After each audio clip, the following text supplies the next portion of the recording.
Тілмайдан жалғасып жатыр. Шымкенттіктерден көмек сұраймын. Қазір мына жерде аудио таспа бар. Анау Абдығапар деген інімізді жұмыстан шығарды. Қазақша сөйлеген үшін. Тілдік дискриминация. Мынау кәдімгі масқара. Енді мен өзім ойламадым. Жарайды, Павлодар, Қостанайда сондай шығат шығар.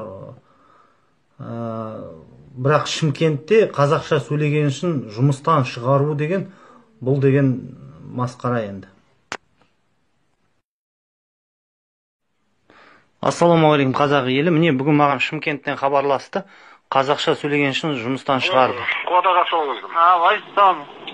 Бауырым, не болды? Не болғанда мен уже бардым. Кеше емес, алдың күні сөйлестім. Олады осы объекттен шығарып жіберді. Не себептен?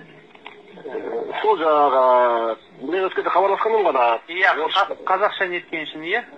Сөйлешіп, мен орысша түсінбеймін деген үшін. Кім ол шығарып жіберген? Короче, біз мынау Казстрой сервиздің мекемесінде істеймін да, КСС деген. Иә, Мен центральный технический базамен сода істеймін. Ал енді мені жаңағы жұмысқа командировкаға бастығым жібереді. Басқа объектіге жібереді енді. Жұмыс болғасына дейді. Сол жақтағы объектіде бастық, сол жақтағы жаңағы объектіде бастық мені шығарып жіберді ғой. А ол жақтағы бастық кім? Ануар жазылған емен, Ануар Таиров сондай. Таиров Ануар. Паиров Ануар деген Шымкент қаласынан. Шығарғанда официально шығарды ма?